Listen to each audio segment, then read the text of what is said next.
gaaw ñaar fukki fan ak juróom-benn si muharamatum ju nekk ñeenti téeméer ñeent fukk ak ñett sa gàddaay ga mbokk yi daleen ak jàmm si xibaar yi marax gi li ci gën a fës wàllum tàggat yaram afro basket bi ñu doon amal ci Kigali demi-finale yi gaynde Sénégal yi nërmeelu si kanamu waa Côte d'Ivoire juróom-ñaar fukk ak juróom si juróom-benn fukk ak juróom ñoo xam ne gaynde yi am nañu ko kon ñoom dañuy wutal si ñetteelu place bi fekk fa ñi nga xam te ne bi ñoo di waa Cap Vert dinañu toftalit si biir xibaar yi wàllum politique ak tànk yi nga xam ne def na ko fekki ñi nga xam te ne bi ñoo di waa Grand Dakar di maire mu Sacré-Cœur Barthélémy Diaz waaye nag ginnaaw bi nga xam ne yegsi na fa ak cool yi nga xam ne fekk na ko fi nga xam te ne bi moo di sous préfecture bu Grand Dakar si wàllum bindu si liste électorale yi ñuy xam ne dañ fay indi ay électeurs yoo xam ne waruñu faa woote waral coow la dinañ ci ànd ak Mame Seynabou Babou ak li nga xam ne moo fa tukkee articulation ni ki gaaw gu jot Alaaji Malick Cissé daal di fekki suñu naataango yi si biir kër gi sax la des ak ñi nga xam ne ñoo di waa eMédia.sn waaye nag jël si waat si njëkku jëfandiku gi nga xam te ne bi yokk yi di wéy di jëm kaw waral nag aw xët yu yaatu gëstu bu yaatu boo xam ne def na ko si moom njiital site bi di eMédia.sn Mamadou Ndiaye jël si waat si nu mu gën a yaatu si li nga xam te ne bi moo di njëkk jëfandiku yi loolee mbokk yi mooy li nga xam ne moo gën a fës si biir jotaay nees gis ñu def si faram-fàcce.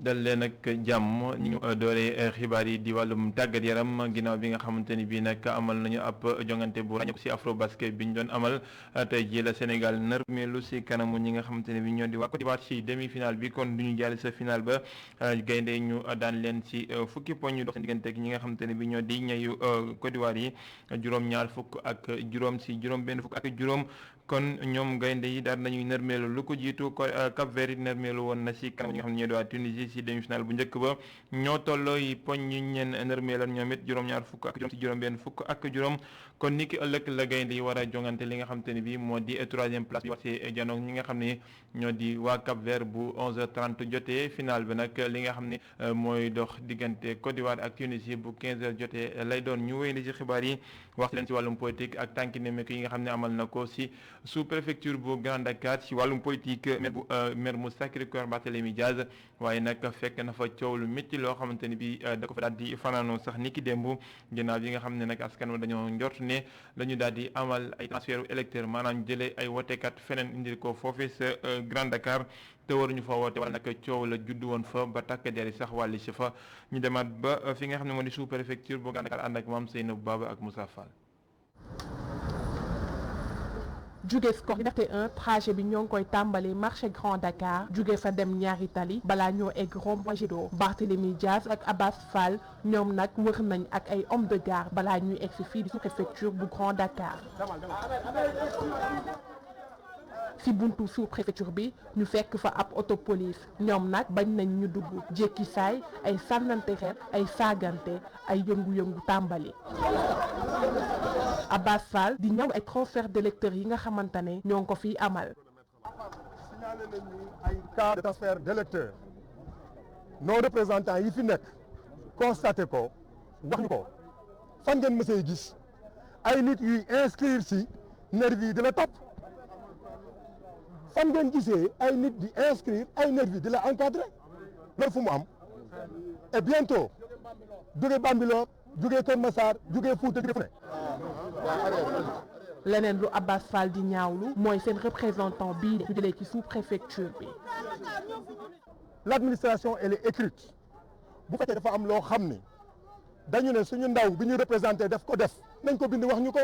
mais jël sa téléphone woo alkaati yi ne leen génne leen ko parce que tout simplement il exerce son droit. li nga xam ni moom la ko constitution bi jox mooy mu veiller à ce que les choses se passent régulièrement de façon transparente ñu génne ko ça veut dire que il y a am na loo xam ni duñ ko nangu. militant Pastef bii de jàpp na ni dëkk bi dafa war a am yoon. par force wala commission bi du xool nañu indi toute l'armée sénégalaise na ñëw suñu siégeant par force des siéger bu siégé wul fii du fonctionner. xeex mi nag waajagul jeex ñoom ñi pare nañ pour def lépp lu ñu mën ba élection locale yii ne jaar yoon. ñeen ñu bëgg a takk ñoom seen i ndigit ngir xeex di ñi nga xam ne ñoo nekk sa plan jaxaay waaye nag bokkuñu si ñi nga xam ne ñoo di plan yi kër gi ñu nga xam ne moom la ñu nekkee dañu jox ay sommation ngir ñu jege fa looy nag dañoo jàpp ne jaadewul te dëppool ak yoon wala nag ñu takk seen ndigg ngir jànnoo ko mbir mu ni mel tey woo njiitu réew mi mu wàllu si leen ñu dem ba plan jaxaay fekk fa moom da leen fàtte. te fii nag keneen kuñ fi nar a génneeti bakkan mooy tëdd police na pare ay giréem. ñi nga xam ne ñoo nekkee ci ñetti téeméer ak juróom-ñetti fukk ak juróom-benn kër yi nga xam ne ñoo nekkee ci plan jaxaay tey jile ñoom nee nañu dinañ takku ba dëkkër jaay seen bakkan ba kenn du leen génnee ci kër yi lee. cimetière yi dina fees police pare ay giréem te xam nañu daayuñu xam nañ ne état mënul attribuer kër depuis 2014 la état gëj a attribuer kër ñun nag. kayit bi ñu ma indil man ne ma jugé nañ ma ci sama absence te musuma yëg jugement xam nga lu ñu def ci kayit bi nee ñu 2018 la ñu attribué ñu ne ma soxna Seynabou Seck kër gi nga nekk moom kooku lañ ko attribué ma ne ko ban année mu ne ma 2018 ma ne ko état ñëw ne kër gi attribué wuñ ko 2020 yow nga ne 2018 lañ la attribué kër. ñenn ñi nga xam ne ñoo nekkee ci mouvement ànd suqali jaxaay jox nañ leen ay kayit yi nga xam ne huissier moo leen ko jox ngir ñu mën a génn ñoom ñu jàpp ne lu nu mel teguñu ko benn yoon ci yoon. kayit yi fi ñëw yëpp tribunal Pikine Guédiawaye lay jóge ñu ne la juge nee na àtte na sa ginnaaw ndax convoqué nañ la 2 fois demoo te yàlla xam na ne day fekk mosoo gis kayit def nañ ko fi lu mat 10 personnes te loolu teguñu ko fenn waaw. tey jile ñi nga xam ne ñoo nekk ci kërum plan jaxaay yooyu la nga xam ne kenn jox ko kenn ba tey jile ñu ngi ñaan njiitum réew mi Macky Sall mu dugal ci loxoom. nag monsieur le président de la République du Sénégal moo ñu jiite. moo recensé këram yi xamal ne lii kër yi ngeen nekkee kenn attribué wu ko kenn moomu ko ñu ngi koy xamal ne nag sàcc yaa ngi ñuy toroxal sàcc yaa ngi ñuy fitnaal sàcc yaa ngi ñuy sonal ndax xam nga ne huissier bu indee kay ne juge moo ko jugé te xamoo nu mu jugé woo ngay néew di doole amoo ginnaaw yaakaaroo nag ku dul président de la république ñu ut ñu leen di accompagner ñu taxaw toroxal la doo mënal sa bopp dara lii dafa ñaaw ci Sénégal nañ ci wax.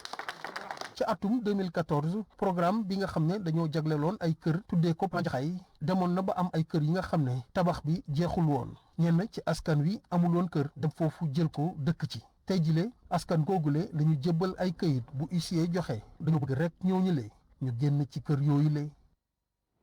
jafe-jafe dund gi jooyanti gu tukkee si makkaanu jëruñ jër wàllum njaay mekk njënd mi li nga xam ne moo di njëgu diwlin gi li ba daal nañ koy samp si ñaar téeméer ak ñeent fukk dërëm li nga xam ne moo di walaat bi si juróom fukk li nga xamante ne bii moo di sukkar si te kilo ba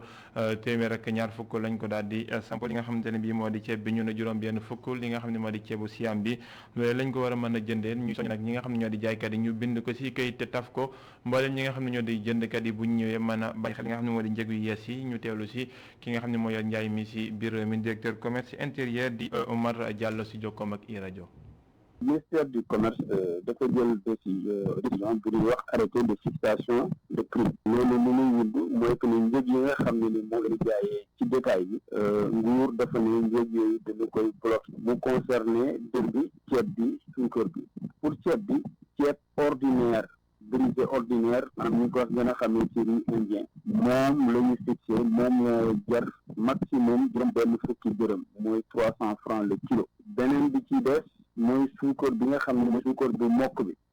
mokk bi itamit kilo bi téeméer ak ñaar fukk lay jar kenn du warul dépasser prix boobu ci biir marché yi ñu jël dëwlin bi liitaru dëwlin bi ak dëwlin bi ci lu mu mën a nekk bu fekkee ne dafa nekk ci bidon wu 20 litres mu nekk ci bidon wu 5 litres wala mu nekk ci bidon wu 1 litre litre boobu ñaar téeméer ak ñeent fukk lay jar kenn mënu ko dépassé bu des nag walaat bi nga xam ne ni moom moo nekk ci mbuusu 250 millilitres boobu tamit juróom-ñaar fukki dërëm lay jar ci li mooy dosette moom ñu koy wax dosette te kenn amul droit jéggi prix yooyu nga xam ne ni moom la ñu jël alors prix yooyu nag commerçant yi dañ leen wax nañu ko affiché seen tableau de publicité de prix pour que commerçant consommateur bi bu ñëwee mu gis ko xam ne ni que lii la jar moo xam ci anam bu mu koy mënti defee mais na nekk loo xam ne ni affichage la wala marquage la wala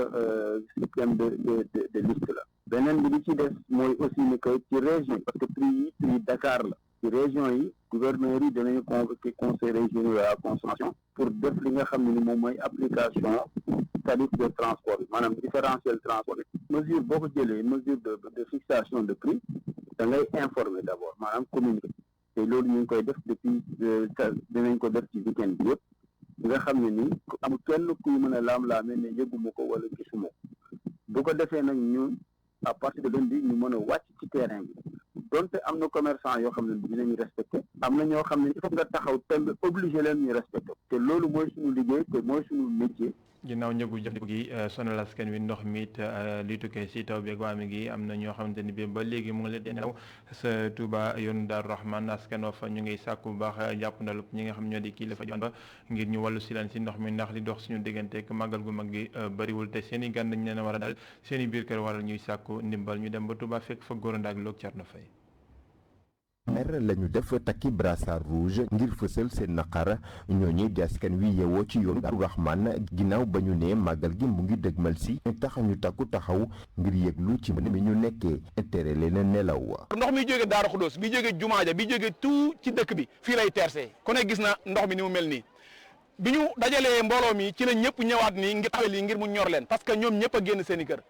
kenn ku ne da nga naan tëdd yow ak sa njaboot nga uuf sa njaboot mais tey njaboot yëpp tasaaroo nañ amul kenn koo xam ne yaa ngi yeewu ak sa njaboot ñëpp dem nañ ñenn ñi seen matériel yi yàqu nañ borom kër yi li ñu amoon ci alal yëpp defaloon nañ ko seen soxna yi te lépp yàqu na. mer lañu def jëmale ko ci bokk moomeel bu Touba tax askan wi di yeewoo ci yoonu Daaru Rahman ne mënatuñu ci li ñuy dund. Abdoulaye Kane ak moom ñun moom sa fii woo amuñ maire duñ fi ñëwee barki démb gis na leen fi nekk maire moom amu fi parce que tamit am maire mënoo jël ci gox doo xool la waa gox bay daj doo leen dimbale ci dara doo leen jàppale ci dara parce que tamit liñ jàppale mooy Touba ndaamaat lañ jàpp Kër Ñang non la Kër Ñang yoon daaru gi li fi nekk newut fenn yoon daaru gi li fi nekk nekkut fenn kon nañ dimbale askan wi di jox sëñ bi information yoo xam ne parce que lii sëñ bi yëg ko lii nit ñi dund fii ci ginnaaw sëñ bi xamu ci dara kon fexe ba di koy wax li nga xam ne moo xew ci dëkk bi ndax taalibe yi sonn nañ te ay taalibe donc ñoo jël dëkk bi te lépp loo fi gis mu baax wala mu jag taalibe yi yoo ko fi def. ci loolee ñuy sàkku ci état bu Sénégal naka noonu ci yenn kilifa diine yi ñu def seen kéemtulaayu kàttan ba jàppale ñi loru ci mbënd yi lay. ñoo ngi woo ñëpp ci ñu dimbale ñu ci lii soxlawuñu ceeb naam baax na soxlawuñu diw soxlawuñu ciment la ñu soxla mooy na ndox mi jóge fii parce que benn ndigal rek la ñu sëriñ bi bàyyee woon muy màggalu Touba te ku ne xam na ne màggal gi agsi na te fa suñoo yéene dem fenn di ko fa màggali fu suñu dëkkuwaay yi ñu ngi ñaan fii balaa màggal ndox mi na fi jóge ak nu mu fi mën a jógee loolu la ñuy ñaan gis nga bu nekk doon tali bi ci Touba ci kanam def yoon daaru amul kuy dugg amul kuy génn ñoo ngi sant Touba ci kanam nag parce que lii nii ñoom ñoo ñu ko may opportunité bi pour ñu mën a fi jaar jàll grâce à Touba ci kanam bu doon moom yoon daaru day tëju. ñu jàkkaarloog taskatu xibaar yi askan wi yeewoo ci yoonu Daaru Rahman bëgg ci seen boole njàmbat ginnaaw ba ñu xamle ne ñii di kilifa yi nekk ci administration bi yooyu ñu yàbbi ci jafe-jafe yi ñuy dund bàyyee ko ci mbënd mi. góor ndaak loo ñu jéblu si gëstu bis bi si ñi nga xam ne ñoo di soxna yi nga xam ne yokku taarit jaral na leen lu ne ñenn ñi mel ni seen yaram na mu toll doyu leen waral nag ñuy wuti ay jëfandiku yoo xam ne bu ñu ko defee dinañ ñu gën a taay ba am noo xamante ne bii dinañ ko mel ni mu gënee wund seen bopp ñi nga xam ne ñoo koy yëngu it ñu ngay gis ne soxna yi niñ koy jëfandikoo bari na nan lañ koy defee dañuy ànd ak gëstu bi nga xam ne def na ko ci Ami Diouf. comprimé sirop huile crème wala sax suppositoire méthode bu bees bi xale yu jigéen yi jël pour yokk seeni ginnaaw wala seeni dënn fii ci marché Dior ñu fekk fi boutique bi di jaay yi produit bu ci nekk ak nañ koy defee. fii moom mu ngi dox moom macha allah xale jigéen yi ñu ngi koy jënd si fii ñu ci kontaan loolu nag ndax produit yi moom mu ngi marché am na bumbum bi pommade naturelle la pour grossir ses parties intimes. Fessier sein ak wen ak comme soo xëyee matin rek soo sangoo ba pare après nga diw partie yi nga xamante ne moom nga bëgg mu grossir am na tamit bobaraba bi am na tamit dinawel bi moom tamit efficace na. produit yi am góor ñu koy jëfandikoo comme ni ko jigéen ñi di jëfandikoo Marème Diop di topp ay clientam ngir muccal leen ci effet secondaire yi. xale yi jigéen ñi dañ ko bëgg parce que góor ñi ci boppam léegi ñoo bëgg jigéen bu am ginnaaw moo tax ñoom ñu ciy rey seen bopp ak mais da ngay gis ku jël comprimé commencé développer ay lexam génn wala sein yi génn da koy xeeb muy yokk xam nga nee nañ lu ëpp tuuru soo ci defee man boo defee man ma lay xool di la gis nga fi ñëw ma lay jaay am na niveau boo xam ne bu fa toll ma naan la arrêté parce que xol bi tax am na yaram yoo xam ne àndul ak xol. xale yu jigéen ñu bëri di utiliser yi les produits ngir mën a bëgg seen i góor Fatou Diagne naturel bi moo ko gënal. non man dama ko caal moom je préfère man rester naturel moo ma gën a ma utiliser yoo xam ne ni am na ay risques jong xam nga nag jigéen na dafa war a jongoma mais tamit société bi am na ci part de responsabilité parce que dañuy gis naan la bu dee da nga tuuti yow da nga tuuti xanaa gisoo sa moroom yi sa moroom yegg di jongoma di def yi di la encourager nga def ko te yow boo xoolu bu dee nag sa santé mayu la ko tamit nga dugg ci boo deewee aussi yaay perte. jafe na lool nga dugg ci internet bi te doo gis ñuy jaay yile xeetu produit ngir yokku ci ay fan yu néew monte nañ koy defaree ak fa mu jóge kenn xamu ko li ni mel mën a am ay njeexital ci wër gi yaramu nit ki lu ci mel ni nelaw yu bari hypertension artérielle wala sax feebaru xol. Ami Diouf ñu walbatiku si leneen di ab yëglekaay boo xam ne judd na jagleel ko ñi nga xamante ni bi ñoo di tukkikat yi di ay migrants ginnaaw bi nga xamante ni bi ñoom ñi ko taxawal dañoo seetlu ne jotandi si xibaar wala bon ñi nga xam ne ñoo di saabalkat yi réew mi laataa ñu yittewoo li nga xamante ni bi moo di way tukkikat yi moo di jiyee da si am rawatina li nga xam ne moo di mbëkk mi wala nag ñu taxawal kër gu ni mel jotandi si xibaar nag si wàllum tukki gi lu jafe la xam nañu ko waaye dinañu def seen kem kàttan ba mën koy daal di fësal weeru nekk Abdourahmane Di. Les migrants muy ab magazine woo nga xamante ni li ko gën a soxal te mu am yéene sëgg si mooy xibaar yi jëm ci wàllu migration te ji nag lañ ko xamleek askan wi ñi ko taxawal nag ab taxaw seetlu la ñu njëkk def ba neexul dara ci wàllu migration si la ñu décidé amal mbir wu ni mel. moom mooy li nga xamante ne des fois si wàllu migration dafa amoon benn vide boo xam ne dafa amoon si Sénégal bu ñuy wax si waxu jottali xibaar si wàllu migration donc presse bi bu ñuy jottali xibaar souvent jéye day am. wala mu am problème moom moo tax ñuy wax waxu migration donc ñu jàpp ne nag warul war a mun a demee noonu am na ay état yi nga xam dañu ko boole sax seen politique de développement ay pays yu mel ni Maroc waaye magazine bi aussi dina permettre également yeneen bërëbu joxekaay xibaar yi aussi ñu am fi ñuy jëlee ay information si wàllum migration. si beneen wàll wi ñi nga xamante ni ñoo taxawal bi leen magazine bi na leen ni dëkk bi ngir am ay xibaar yu wér te wóor si wàllum migration yombut ci weeru novembre si atum 2020 si la OIM di kuréel wuy saytu lépp lu jëm ci wàllum migration xamle woon ni daanaka lu toll si téeméer ak ñeent fukki doomi réew mi ñàkk nañu seen bakkan si géej gi muy xibaar woo nga xamante ni kilifay réew mi dañu ko weddi ba mu set muy bii wala yeneen xibaar yoo nga xamante ni yombul si taskatu xibaar yi fi nekk def liggéey bi si war muy maanaam dem càmbar ko ba mu leer. donc loolu nag moo tax dañuy def investigation bu bëri dañuy def ay enquête ay reportage yu bëri mais dañuy joxe aussi ay experts yi nga xamante ne dañuy ñëw si ay thématiques ñu si joxe seen xam-xam mun si dindi population mais aussi mun a jox ay piste de réflexion état yi moom mooy war a mun a jël ay ndogal mais nag si wàllum xibaar aussi dañu war a xam ne dafa sooxe parce que même si Sénégal si wàllum joxe yenn statistiques yi amuñu ay statistiques yi nga xam ne dafa taw ay pàcc ngay am. jëm si wàllu woowu sax ab ëngam loo amoon na diggante ay taskati xibaar yu nga xamante ni seen xam-xam màcc na ci wàllu migration ak ñeneen ñu liggéey si nguur gi ñu yëngu ci wàllu woowu ba tey muy ëngam loo nga xamante ni li ko taxoon a jóg mooy wuti pexe si jafe-jafe boobu. ba tax na jàpp nañ ni lu mel ni genre journaux yi mel ni genre communication yi ñuy am avec le réseau des journalistes spécialisés dans la migration dinañu fexe ba nga xam ne waxuma fake news yi dina jeex parce que mënta jeex mais dinañ ko mën a wàññi ba nga xam ne su information di am ce sera une information claire crédible ba nga xam ne de bout en bout dinañ ko mën a certifier. balaa nag ñuy adopté loi nga xamante ni moo jëm si jot si xibaar yu wér te wóor ñu koy waxit accès à l' information ñu fi teewal nguur gi ngi yaakaar ni bile magazine dina doon yoo nga xamante ni day lëkkale askan wi kilifa yi nga xamante ni moo lànk nguur gi ci wàllum xibaar yu kenn dootul natable ci migration. xibaar ci wàllum tukki gi ñu jël Air Sénégal ñun tukki wutali États-Unis Washington ak fi nga xamante ni bii moo di New York xam ngeen ne lu ko dalee ñaari fan ci weeru septembre moom roplaan ba réewum Sénégal daal di naaw jëm foofee nekk loo xamante ni bi nag force la ngir ñu daal di taxaw seetlu si ñi nga xamante ni bi ñoo ko jiitlu woon di Air Afrique ak Air Sénégal Airlines si nag ki nga xamante ni bi moo jiite Air Sénégal SA mi nga xam ne ne wute nag yooyee ñaari mbir ndax jamono ji dañoo xalaat bu baax ni nga xam ne noonu lañ koy mën a sàmmee ba mu nekk loo xamante ni dina gën a mucc ayib ñu wutali daal di fekk famille gi Maram Ndiaye ak Souleymane Diallo. Air Afrique ak Sénégal Airlines ñoom ñoo njëkk a doon compagnie yi nga xam ne rek amoon nañ fii si biir Sénégal waaye ñoom mujj ñoo mucc ndaxte ñoom ñaar ñëpp jamono jile dee nañ loola waral Air Sénégal SA daal di judd ñetti at a ngi waaye moom dafa mel ni tàmbali naa naaw ba sax dugg fi nga xam ni moom moo di Amérique waaye suñu sukkandikoo si directeur am jaan ba nga xam ni moom moo matt ñaari compagnie yi njëkk ya jël nañ matuwaay yépp ba mu bañ a matt lii di Air Sénégal. Aujourd'hui, Air Sénégal, ce n'est pas juste un projet d'une compagnie aérienne. nguurug Sénégal nag jot naa investir lu toll ak $1 million ci aéroport international Blaise Diagne investir na itam lu toll ak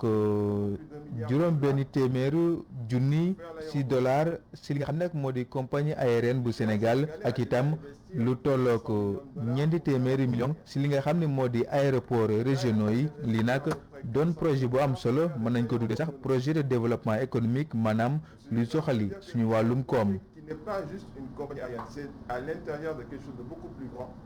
qui est un projet de développement économique. boobu nag suqaliku si wàllu koom-koom ngir rek Air Sénégal mën see am ndam faw rek mu jaaree si ñi nga xam ni seen xam-xam màcc na bu baax a baax si liggéey bi te ñu war a doon ay doomu Sénégal moom directeur bi di Ibrahima Kane maa ngi siy bàyyi xel. Aujourd'hui, Air Sénégal est en train de recruter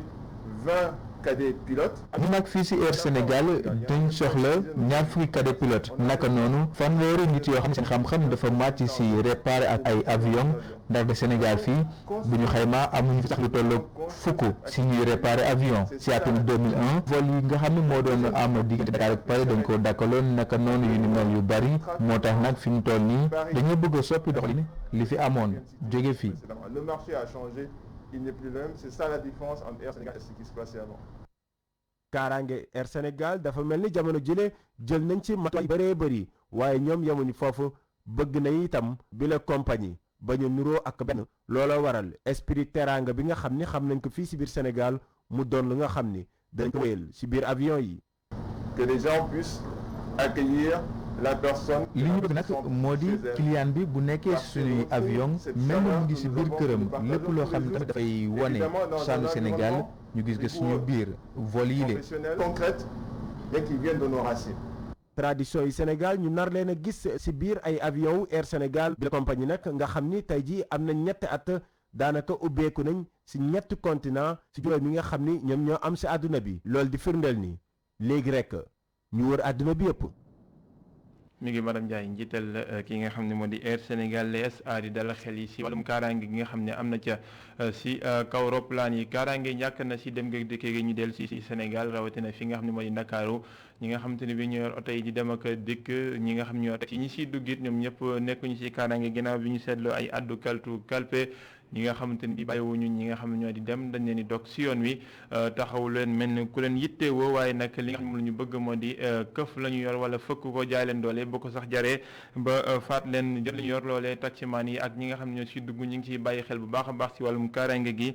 lu yàggul dara seetlu ngeen li nga xamante ni bi am na ci pont émergence beeg nga xam ne di soxna bu ñu agressé foofee wala gëstu bi nga xam ne dañ ci ànd ak Boubacar Dia. jafe na ci dawalkat woto yi ñu daw ak vitesse embouteillage yi bari fii ci rond-point Castor ci bile arrêt clando ñu fekk fii dawalkatu woto bile moom nag xàmmee ki agresseur ak ki client bés bu jot da koy def. waaw mën nañ leen xàmmee bu baax a baax a baax a baax a baax parce que ñun gannaaw ñun ak ñoom ñoo dëkk. ñun dañ leen di gis sax ñu doon xam ne ñii dañuy agressé ñu xamal clients yi ne leen ñii di dox nii ma mën a duñ ay clients du ñuy dox seen soxla lu ñu këf la ñuy seet parce que ñun même Kër Massar gi ñuy dem dañuy dugg ci biir forêt bu ñu nekkee ci biir forêt bi embouteillage bi dafay bari su embouteillage bi bëree noonu da ngay gis ko waaxu ba ñëw xool yuur nu nii di xool bu la gisee yaa ngi yor portable xam nga écran bi day tàkk ci guddi boo dox la day jékki-jékki rek ne ko coppet rek daw dugg ci biir forêt bi xam nga loolu nga da ko topp moo tax tout le temps ñun mu ñu accès foofu dañuy wax clients yi attention téye leen seen portable dégg ngeen sérité porte yi yëkkati weer yi téye seen portable ku téyewul sa portable bu ñu ko këfee sa affaire la. ngir moytu ñu agressé leen jël seeni koppar dawalkat yi am ay pexe yu ñuy lal. bu ñuy daw ñun xaalis dootuñu ko yor xaalis bi ñu yor dañ koy seet fu ñu ko kaaw denc ko ci oto bi fu ñu yor dara. boo ñu agressé itam ñun chauffeur bi doo yóbbu dara doo fekk dara xanaa client bi nga yóbbu la mu yor waaye ñun boo ñu agressé doo yóbbu dara parce que dañ koy prévoir. client yi moom ñu ngi woo nguur gi rek ngir mu saytu kaaraange askan wi. mënut a sécuriser boppam parce que bu sécuriser boppam ça devient parce que règlement de compte lay doon sa bopp ku la gaañ nga gaañ ko ku la rey nga rey ko et là c'est pas bon pour un pays te nit ñi nag fa lañ jëm parce que tiit nañ tiit boo xam ne ragal nañ ragal boo xam ne il faut que état redoubler d'efforts di gën a surveiller parce que les caméras de surveillance yi ñu def un peu partout moi je pense que ça doit servir à quelque chose. file si Dakar ñàkkum kaaraange doon loo xam ni fës na ba jaxal sax askan wi moo xam nga nekk ci autoroute à péage bi wala sax ci biir embouteillage yi yenn saa yi nit ñëw këf sa téléphone daw bàyyi la. Boubacar Diagne ñu ngi ko doon wax ci biir xibaar yi njëg yi jëfandiku yekk li nga xam ne moo di yokkute gi ginnaaw bi nga xam ne da ngeen noonee jëriñ ji nga xam ne mooy wàllum njaay mi ci biir réew mi di Omar Diallo ni moo dellusiwaat ci njëg yi nga xam ne danañ koy tënk teewul nag ñu dellusiwaat ci jafe-jafe yi nga xamante ne bii doomi réew mi dund nañ ko ayu bés yi ak yi ko jiitu yëpp ci njëg yoo xamante ne bi mu ngi wéy di yokk ci gox yi feccanti ko ci réewum Sénégal wala ay gëstu bu yaatu boo xam ne def na ko ci moom yital site bi nga xam ne moo di emedia.sn ci ab gëstu boo xam ne mu ngi ko duppee soppeeku njëg yi di Mamadou Ndiaye waxtaan wu yaatu mu seq ak Alaaji Malick Cissé ak ki nga xam ne moo di Moussa Fall lañ leen indil ni xët yi ñu leen tàmm di leen indil ayu bés bu nekk article de la semaine.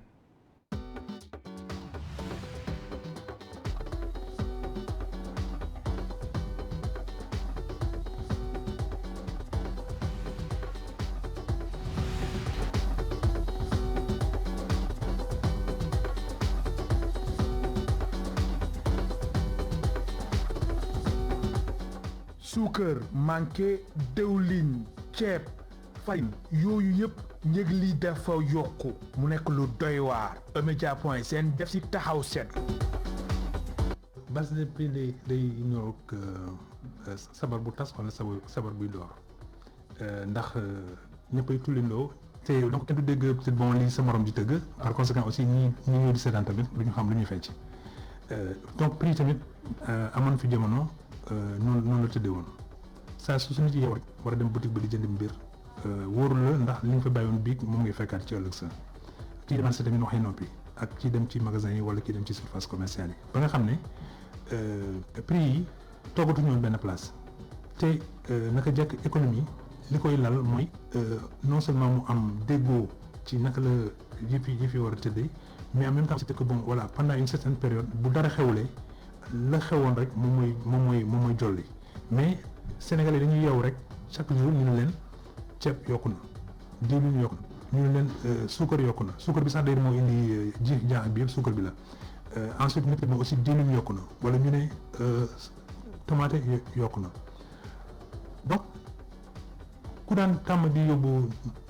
juróom-benn téeméer marché pour di duggi bu yóbbaatee même juróom-benn téeméer yooyu wóoru ko mu indiwaat li mu fa daan indi wala li mu fa daan jëlee des fois sax même jaaykatu jën yi ak jaaykatu yàpp yi wala jaaykatu ginaar yi ñoom it dañuy bokk ci fecc bi parce que dañuy ne ñoom it ndagam njëgee ba yokku ñoom it dañuy yokk seen yëf parce que ci la ñuy war a mën a gis seen bopp. lii yëpp bokk na ci lu ko waral lépp lu jëm ci wàllum intrant industriel ak matière première yi nga xamante ni bitim réew nañ koy jéggaani. lu ëpp ci ñun li ñuy jëriñoo ci suñu wàllu togg bitim réew nañ koy jéggaani ji. loolu daaw waxoon naa ko fi ci benn article tamit mais yàgg naa di ko joytu tamit ci samay éditoriaux wane ne jot na nag pour ñun ñu war a gëstu suñu dëkk ñu yeneen réew yëpp gëstu seen dëkk parce que yeneen réew yi dañ toog mars 2020 avril 2020 rek ñu ne nañ tëj frontières yi kon benn pepp ceeb dootul génn ci réew Asie du Sud-Est parce que foofu lañ daan dem di uti ceeb en tout cas grand grossiste yi mais ndagam ñooñu nag ne léegi tëj nañ seen frontière ñun nag ñuy xoolaat léegi ban jëmukaay ban jublukaay la ñuy dem pour uti fa ceeb te fi ñu daan di utee ceeb boobu bu mu amatulee Sénégalais yi ci seen bopp comme ñoom tamit dañoo xaw a doy waat parce que ceeb boo leen indil ñu ne leen ceebu Sia moo leen dàqal wala ceebu Asie moo leen dàqal boo leen indiwaatee yeneen ceeb gros grain wala pain brisé ñu leen neex donc loolu rek déjà nekkoon na benn alerte pour ñun ba nga xam ne ñun fii ci biir réew mi waroon nañ fi mën a yaatal géew bi ba nga xam ne bu ñu béyee ceeb ñaatu dinañ ci am ay stock ñu denc leen te élevage li gis nga de stock yooyu ngay denc mu ngi permettre que état bi ëllëg ci biir bu gisee lu dëppoowul ak lu mu santaane woon moom dina war a mën a génne stockam teg ko ci marché bi ku mel ni yow ak man war fa mën a dem jëndi te fekk peut-être bon voilà commerçant wala grossiste yi wala demi grossiste yi duñ la lor. ndax Sénégal bor bu mu amee daf ko sonnal trop comme ñu ko ñenn ñi di gisee éditorialiste bu site emedia.sn ni mbir mi dafa jar ñu def si nànk leeral yi la si indi. soo xoolee peut-être bon les critères de convergence donc de l'UEMOA Sénégal ba tey peut-être bon mu ngi ci critères yi parce que son taux d'endettement weesoogul 70% de son PIB et am naa yaakaar ne peut-être xëy na foofu ndagam UEMOA moom moo tëraloon charte boobu te état yi war ci tënku bon yaakaar naa ne Sénégal aussi tënku na ci loolu mais leneen xam naa fi nga bëgg a indi question bi mooy que peut-être bon voilà état bi dafa endetté woon dafa leen woon xaalis koppor bu takku sax pour mën a maanaam financer ay investissement aussi waroon na jur emploi te bu juroon emploi aussi ña cay liggéey ku ci nekk peut-être bon boo delloo sa kër aussi di nga fa indi dara bu tax famille bi tamit di am un accroissement de revenu wala di permettre quand même au moins di souder yenn yi kon léegi état bi peut-être bon voilà fa mu daan dem di lebi ñooñu tamit xam ñu banque seen loxo tuuti mais état bi tamit échéance yi mu war a fay bor yi mu leboon mu ngi commencé jot kon nag moom ci boppam sax tooxi dooni bi nekk ci askan wi xawoon na tegu ci ndodd moom it à moins que mu demandé waat un rééchelonnement de l'endettement pour mu permettre moom mu souffler comme tout le monde. lan nañuy wax nag ci askan bi lu muy jëfandikoo te mu manqué naka noonu tamit ñenn ñi jàpp ni commerçant yi dañu rënk yenn marchandises yi moo tax consommateurs yi ak commerçant yi ku si nekk ni responsabilité bi yaa ko féetewoo sa boobu la jamono ñi nga xamante ni ñoo war a réguler marché bi lan moo si seen taxawaay conseil national de la consommation amal nañ ko talaata bi ñu génn acteurs yëpp ñu ngi fa woon doon waxtaanee lépp lu jëm ci wàllum jënd ak jaay yaakaar mën na aman état bi moom moo njëkk a génne baat ne kaay leen ma xamal leen li nga xam ne yàgg naa leen ko wax mooy que néew ji doole ji ci réew mi man dama leen di jàppale tànk parce que seen diggante ak ñoom man maa fa féete wàññi leen peut-être bon seen njëg yi wala boog bu fekkee ne peut-être moom man bu ma tegee taxe ci li ngeen di jaay yéen da ngeen koy répercuter ci néew ji doole ji ko mën a jënd kon nag man taxe bi ma ci doon teg ba mu leen di jaral ngeen di yokk prix bi man teg na taxe boobu kon xam nga peut-être bon commerçant yi tamit ndagam dañ newoon ne état bi daf ñu teg taxe rek ñun tamit ñoo commerçant yi kon nag léegi ñun tegg nañu taxe bi beneen bi mooy ne léegi fii ak diir la ma daan dugal ci koppar ci ay recettes mën naa ko muñ naam sax déficit la ay 1,5 milliard par mois am lu bëri na mais état bi nee na nangu naa gëm na pour que pendant cette période yëpp man du ma encaisser dara luy jóge ci yéen tamit loolu ndimbal la pour yéen commerçant yi parce que ay taxes yi ngeen doon fay la du ngeen ko fay ñii la tamit peut-être bon liñ leen yokkal ñu koy fay dootuñu ko fay kon nag déggoo war na mën a am plus nag maintenant état bi ne nañu xoolaat nag maintenant suñu koom réew ba nga xam ne yenn yi dootuñu dem toujours di ko jéggaani bitim réew parce que loolu tamit yorul maanaa dund gi nekk lu am solo te askan bi di ko bàyyi xel saa su nekk loolu yëpp bokk si lu ñuy wax stabilité sociale te lu mat a bàyyi xel.